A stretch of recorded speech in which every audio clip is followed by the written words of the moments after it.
নমস্কার। দশম শ্রেণীর ছাত্রছাত্রীদের আমি আমার ভিডিওতে স্বাগত জানাচ্ছি।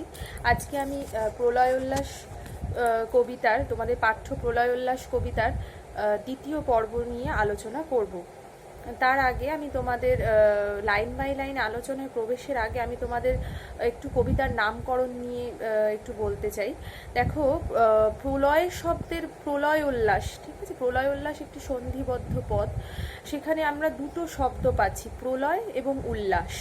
প্রলয় শব্দের অর্থ হলো বিনাশ বা ধ্বংস, এবং উল্লাস শব্দের অর্থ কি?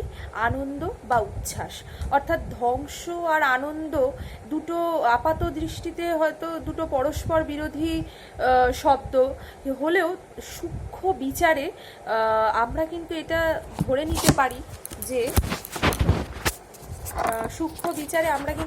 নিতে পারি যে ধ্বংসের মধ্যে বা বিনাশের মধ্যেই বা বিনাশের অন্তরালেই কিন্তু নূতনের শুভক্ষণ লুকিয়ে থাকে, এবং সেই নূতন বা শুভক্ষণের সূচনার যে বার্তা বা যে বিজয় মন্ত্র, তাই কিন্তু এই কবিতার মধ্যে দিয়ে ফুটে উঠেছে। অর্থাৎ বিপ্লব, ভয়ঙ্কর বিপ্লবের মধ্যে দিয়েই কিন্তু আমাদের পরাধীন দেশ যে স্বাধীন হতে পারে, অর্থাৎ মানে বহু বছরের এই পরাধীনতার যে আগল, তা কিন্তু ভাঙতে পারে শুধুমাত্র এই বিপ্লবের পথ ধরেই।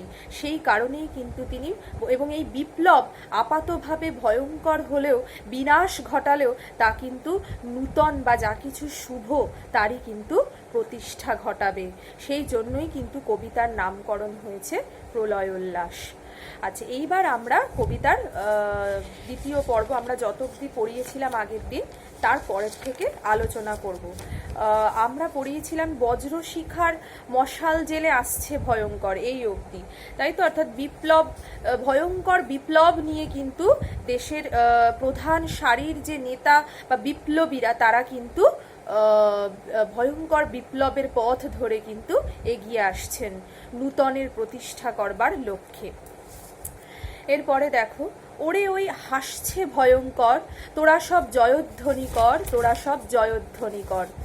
তাহলে কবি বলছেন ওরে ওই হাসছে ভয়ঙ্কর, তার মানে ভয়ঙ্কর হাসছে বলতে কিন্তু এখানে বিপ্লবীদের ভয়ঙ্কর হাসির কথা বলা হচ্ছে। অর্থাৎ এখানে বিপ্লবীদের হাসির মধ্যে দিয়ে কিন্তু কবি এটাই বোঝাতে চাইছেন, তারা এই বিপ্লবের পথে এতটাই অকুত ভয়, এবং তারা এতটাই নির্ভীক, এবং তাদের জয় সম্পর্কে তারা এতটাই নিশ্চিত যে তারা কিন্তু হাসছেন। অর্থাৎ কি, তারা একটা ইতিবাচক ভাবনা নিয়ে, বিপ্লবের ভাবনা নিয়ে কিন্তু তারা এগিয়ে আসছেন।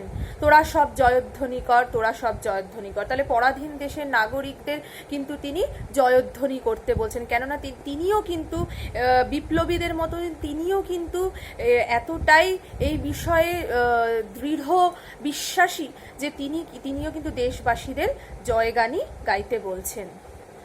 ঝামর তাহার কেশের দোলায় ঝাপটা মেরে গগন দুলায়, সর্বনাশী জ্বালামুখী ধূমকেতু তার চামর ধুলায়, বিশ্বপাতার বক্ষ কোলে রক্ত তাহার কৃপাঞ্ঝলে দোদুল দোলে, অট্টরোলের হট্টগোলে স্তব্ধ চরাচর। তাহলে দেখো, প্রথমেই বলে রাখি তোমাদের যে এই কবিতায় কিন্তু তিনি বিপ্লবীদের যে বীরত্বকে, বিপ্লবীদের বীরত্বকে তিনি, বা ভয়াবহ যে স্বরূপকে তিনি কিন্তু মহাকালের প্রলয়ের নৃত্যের বা মহাকালের যে চণ্ড রূপ, তার সঙ্গে তুলনা করেছেন বা তার বর্ণনা দিয়েছেন। তো সেখানে আমরা দেখতে পাচ্ছি যে সর্বনাশী জ্বালামুখী ধূমকেতু তার ঝামর তাহার কেশের দোলায় ঝাপটা মেরে গগন দুলায়। অর্থাৎ এখানে যদি আমরা অর্থাৎ মহাকালের যে চণ্ড রূপ, সেখানে মহাকালের যে মানে অর্থাৎ মহাদেবের যে অবিন্যস্ত কেশরাশি, ঝামর শব্দের অর্থ হচ্ছে বিবর্ণ, মলিন, ঠিক আছে? সেই মলিন যে কেশরাশি, অবিন্যস্ত কেশরাশি, কারণ মহাদেবের যে প্রলয় রূপ তা কিন্তু ভয়াবহ। প্রলয় নৃত্যের সময় তার যে অবিন্যস্ত কেশরাশি ক্ষিপ্র গতিতে যে ছুটতে থাকে এবং এদিক ওদিক ছড়িয়ে পড়ে, তাতে কিন্তু যেন সারা বিশ্ব ব্রহ্মাণ্ড দোদুল্যমান হয়ে ওঠে, কম্পিত হয়ে ওঠে।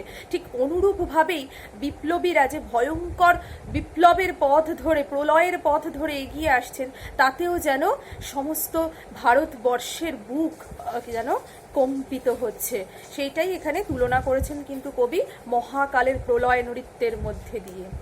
সর্বনাশী জ্বালামুখী ধূমকেতু তার চামর ধুলায়। তাহলে দেখো এখানে এই যে বাক্যটি, তার মধ্যে সব থেকে হাইলাইটেড হচ্ছে বা সব থেকে যে দৃষ্টি আকর্ষণ করছে ধূমকেতু শব্দটি। যে ধূমকেতু কি, ধূমকেতুর কিন্তু হঠাৎ আগমন ঘটে, তাই তো, এবং সেই ধূমকেতু কিন্তু মানে অগ্নিপিণ্ড, তাই না? তো এই ধূমকেতুর আগমন যেন এখানে মহাকালের আগমনকেই যেন জানাচ্ছে, অর্থাৎ পুঞ্জীভূত ক্ষোভ নিয়ে যেন এই মহাকাল যেন ধূমকেতুর মতোই কিন্তু প্রচণ্ড গতিতে এগিয়ে আসছেন। এই চামর ধুলায়, চামর হচ্ছে গরুর পুচ্ছ নির্মিত এক প্রকার ব্যজন, মানে যেটা দিয়ে বাতাস দেওয়া হয়, অর্থাৎ এখানে কিন্তু চামর ধুলায় বলতে প্রচণ্ড গতিতে যেন মানে পুঞ্জীভূত ক্ষোভ নিয়ে যেন বিপ্লবীরা যেন ধূমকেতুর ন্যায় যেন এগিয়ে আসছে। অর্থাৎ এখানে কিন্তু ধূমকেতু বলতে এখানে কবি এটাই বোঝাতে চাইছেন যে হঠাৎ আগমন ঘটছে এই ভয়ঙ্কর বিপ্লবের। আচ্ছা, বিশ্ব পাতার বক্ষ কোলে রক্ত তাহার কৃপাঞ্ঝলে দোদুল দোলে অট্টরোলের হট্টগোলে স্তব্ধ চরাচর। তাহলে দেখো এখানে রক্ত বিশ্ব পাতার বক্ষ কোলে, বিশ্ব পাতা বলতে কিন্তু এখানে জগৎ পালককে বোঝানো হচ্ছে, যিনি জগৎকে পালন করছেন, রক্ষা করছেন। সে বিশ্ব পাতার বক্ষ কোলে রক্ত তাহার কৃপাঞ্ঝলে। তাহলে দেখো এখানে কিন্তু মহাদেবের কথা বলা হচ্ছে, তিনি তার বক্ষ কোলে অর্থাৎ তার হৃৎপিণ্ডের মধ্যে দিয়ে যে প্রবাহিত রক্ত স্রোত, তাকেই কিন্তু কবি এখানে চিহ্নিত করতে চেয়েছেন। তিনি বলতে চান যে বিশ্বপাতার বক্ষ কোলে রক্ত তাহার কৃপাঞ্ঝলে, অর্থাৎ কৃপানের ন্যায় কিন্তু যেন সেই রক্ত স্রোত যেন প্রচণ্ড গতিতে কিন্তু এগিয়ে বয়ে চলেছে তার শিরা উপশিরা ধমনীর মধ্যে দিয়ে, এবং সেটাকেই অর্থাৎ বিপ্লবীদের যে ভয়ঙ্কর তেজোদ্দীপ্ত রূপ এবং তাদের রক্ত স্রোতের মধ্যে দিয়ে যে গতি, যে ক্ষিপ্রতা রয়েছে, সেটাই কিন্তু এখানে কবি তুলে ধরবার চেষ্টা করছেন এই মহাকালের হৃৎপিণ্ডের মধ্যে দিয়ে বয়ে চলা রক্ত স্রোতের মধ্যে দিয়ে। অট্টরোলের হট্টগোলে স্তব্ধ চরাচর। তাহলে এখানে অট্টরোলের হট্টগোলে বলতে অট্টরোল শব্দের অর্থ হচ্ছে অট্টহাসি, অর্থাৎ শিবের মহাকালের যে প্রলয় নৃত্য এবং তার যে হুঙ্কার এবং তার যে ভয়ানক অট্টহাসি, তাকেই কিন্তু এখানে কবি বোঝাতে চাইছেন। এবং এখানে কবি যেন বলতে চাইছেন এই যে বিপ্লবীদের ভয়ঙ্কর বিপ্লব নিয়ে যে তারা এগিয়ে আসছেন, তারা যে ভয়ঙ্কর স্বরূপ নিয়ে তারা যে এগিয়ে আসছেন প্রচণ্ড গতিতে, তাকে এখানে কিন্তু অট্টরোলের কথা সঙ্গে তুলনা করছে। এবং অট্টরোলের হট্টগোলে যেন স্তব্ধ চরাচর, চরাচর মানে বিশ্ববাসী যেন এই ভয়ঙ্কর বিপ্লবের আগমনে যেন স্তব্ধ সন্ত্রস্ত ভীত হয়ে রয়েছেন। সেই জন্য যেমন আসন্ন ঝড়ের আগে যেমন সমস্ত চারিদিক যেমন স্তব্ধ হয়ে যায়, ঠিক অনুরূপভাবেই কিন্তু এই সারা বিশ্ববাসীও যেন এই মহাকালের ভয়ঙ্কর বা এই বিপ্লবের চণ্ড রূপ, বিপ্লবীদের এই ভয়ঙ্কর রূপ দেখে যেন স্তব্ধ হয়ে রয়েছেন, সন্ত্রস্ত হয়ে রয়েছেন।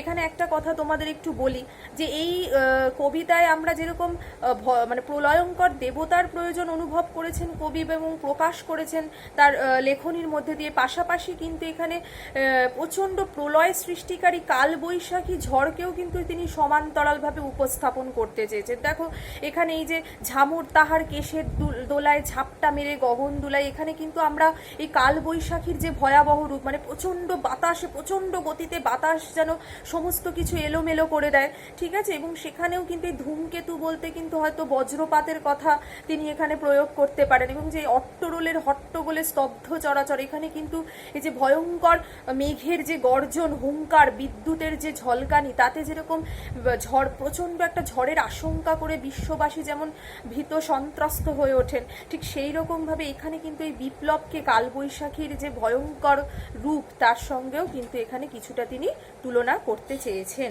তাহলে এখানে দেখো কবি যে মানে কবি একাধারে মহাকালের রূপ এবং কালবৈশাখীর ভয়ঙ্কর রূপকেই কিন্তু এখানে সমান্তরালভাবে তুলে ধরতে চেয়েছেন।